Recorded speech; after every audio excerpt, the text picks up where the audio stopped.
Are you thinking about buying a second home or an investment property here in the Space Coast? Well, today we're going to be discussing everything you need to know if you're interested in what I like to call the South Beaches, which is Indian Harbour Beach, Indialantic, and Melbourne Beach here in the Space Coast.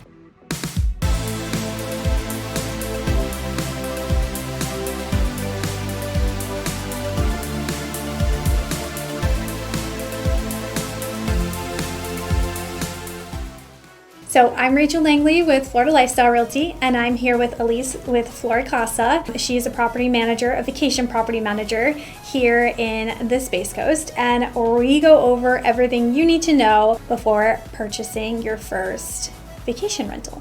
So normally we like to start off with discussing rental restrictions, right? Yeah, that is a important topic Yeah. that you need to consider before you even buy a property. So working with a realtor like you is the best way of knowing what areas you can rent in, because there are city ordinances, and then of course HOAs and condos can put rules and restrictions around rentals as well.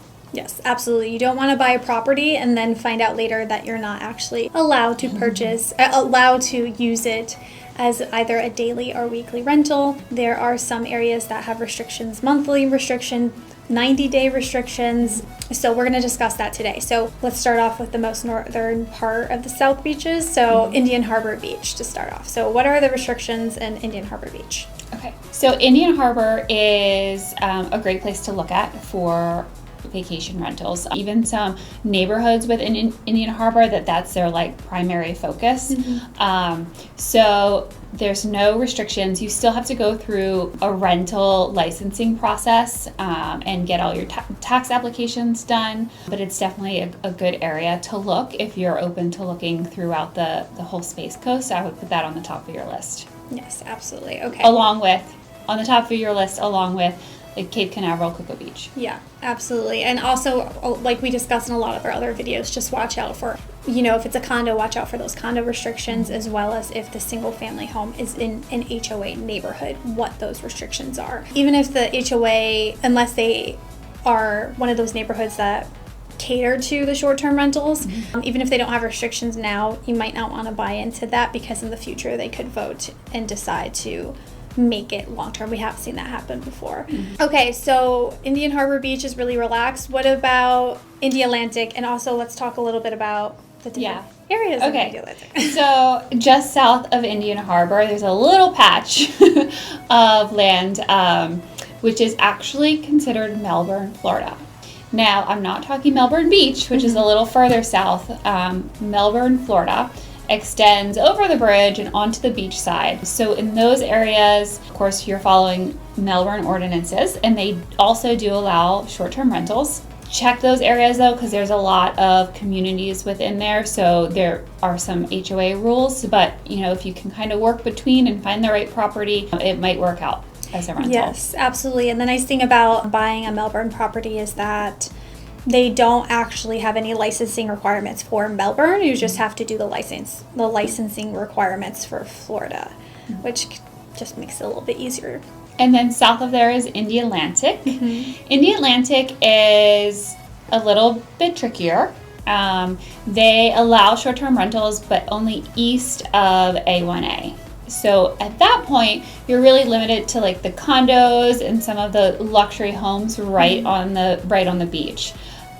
So less opportunity, but if you can find one of those properties, it's great rental potential, because that area is not saturated with rentals, and you'll have the demand for it once you get a property. Yes, absolutely. And the map that I have up right now, you're also going to see a little bit of pockets of purple. That is unincorporated Brevard, so it also has a little bit of that in Indialantic. With an Indialantic address, it could be considered unincorporated Brevard, which reverts to 90-day minimums on the west side of A1A, and on the east side is 30-day. 30-day, 1 month, yeah. Yes. And then going a little bit further south is Melbourne Beach. Yeah, so Melbourne Beach allows short-term rentals. They don't put a restriction on the time period. They do have a lot of requirements on licensing the property, inspections, and also requirements on information that they require for a guest before check-in. So it's more strenuous, so to speak. So down there, I really recommend using a property manager. In addition to the requirements on the property itself, there are requirements for registering guests, information you have to collect on the guests before they stay, and a property manager or an owner has to be available 24 hours a day. So a little bit more strenuous, so to speak.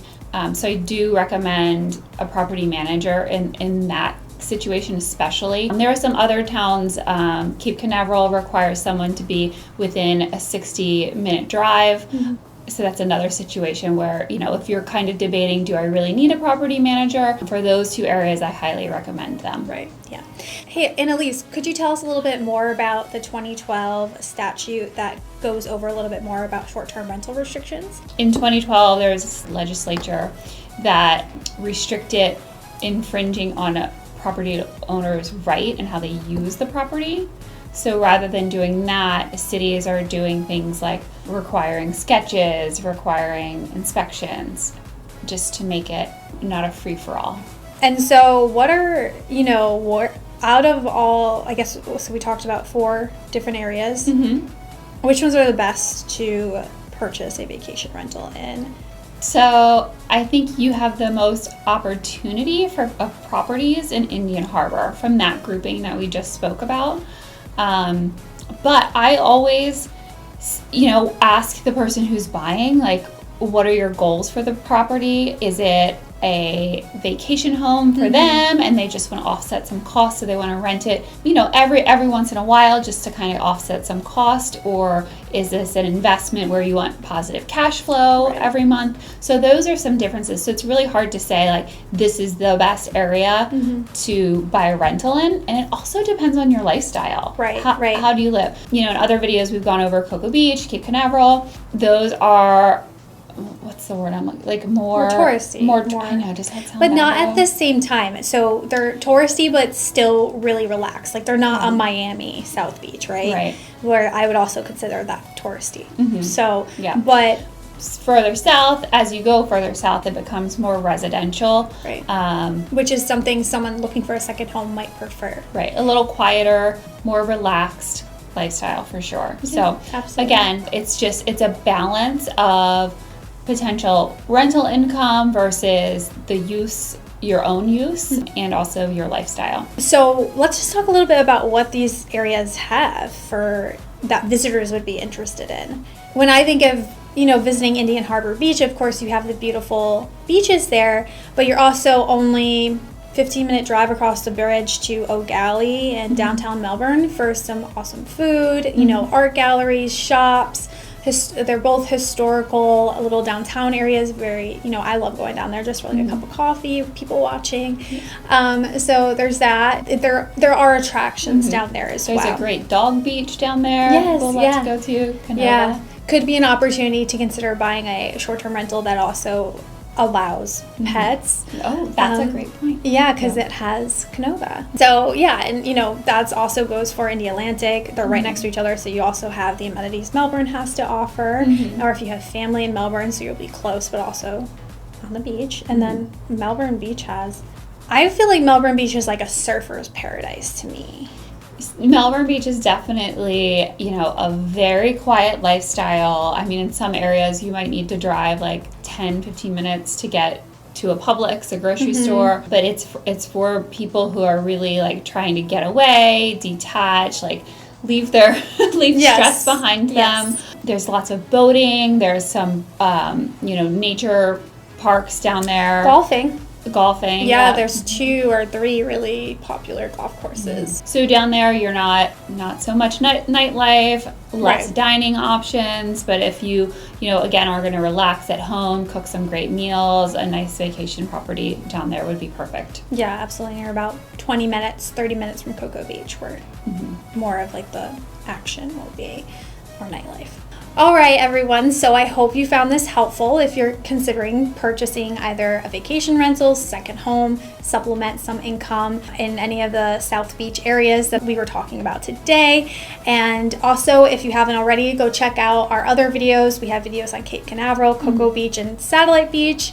We got one coming up soon for Melbourne. And some other things. Yeah, we've got some other things in the works. So make sure you hit that subscribe button. Comment below if you have any questions. Or better yet, reach out to us, either of us, whether you're looking for management, call Elise, or if you're looking for a real estate agent who can help you identify the best property that will work for you and your income goals, definitely give me a call, text, email me, or use the link below to schedule a consultation. And we have your back when it comes to purchasing that vacation rental.